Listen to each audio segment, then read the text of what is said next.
So it's about 7 p.m. Day 2 of the excavation. I'm here in front of the giant mound of dirt. The excavator is quiet. The skid steer is quiet. The rubble where it all started. Thank you, Bailey. So, started today with the mission of getting the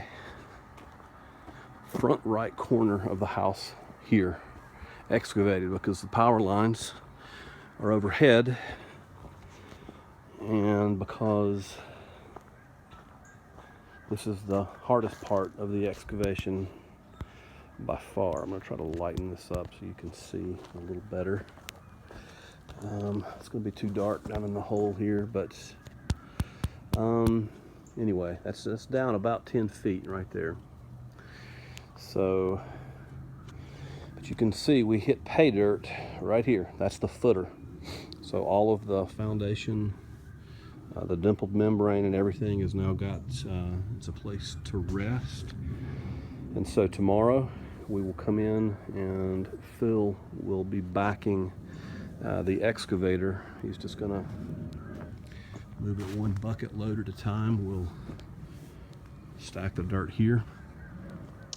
But you can see how high we are here. That's grade 0 right there. So we're up here. He's up to this level, having to go down all the way down right there. So as you can see, we've already taken it down with the skid steer on this side, and so we're maybe 3 feet from the footer at that point.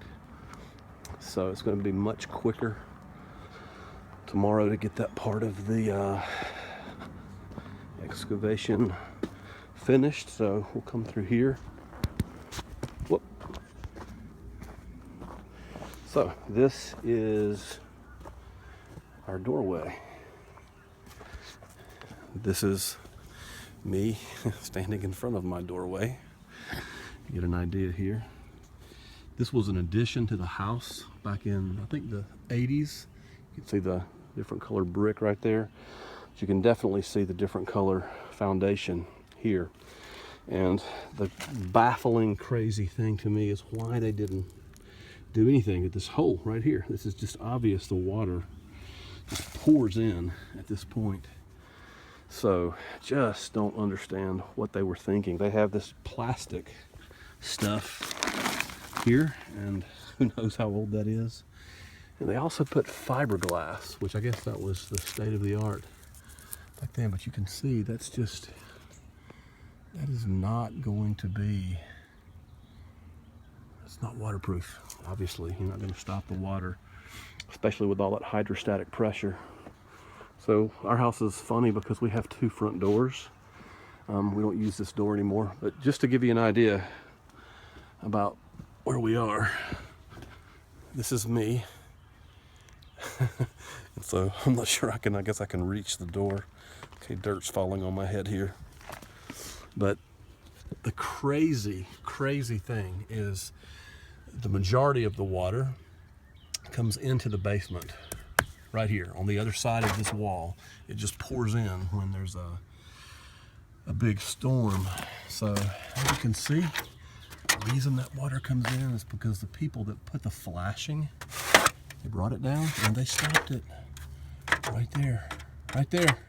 So if they would have brought that flashing down and covered this area of the brick right here, if they would have just done it down here and around here, it would have eliminated most of that. So we're going to come back. I think this used to be an old porch, actually. That's what I'm thinking, because that door, I don't think that door was there originally. This was the original front door. So we have Concho from Honduras coming tomorrow. He's going to eventually block this in with new brick and obviously new mortar, and we will flash this the correct way to keep the water from coming in. So yeah, crazy sauce. You can hear the dog in there wanting to get out. The dog's freaking out every time he looks in the yard. He gives me a look like I'm crazy. So he's not the only person in this house that thinks I'm crazy for doing this, but hey, we'll see. all right, this is another view of the footer. So right there, that's pay dirt. We've got to find that footer all the way back to the opposite corner of the house, which again is going to go much quicker because, as you can see, the height here is, we're going down that far. Here we're probably about 2 feet from the 2 feet from the footer at this point, so it's down here. You can even see some of the gravel. We're already into the original the drain tile and the pea gravel footer when they built the house originally. So I'm going to finish the day here with some daylight. I'm going to get the skid steer down here and try to get some of this out of the pit here for tomorrow morning. So day 2 success. We'll keep you posted.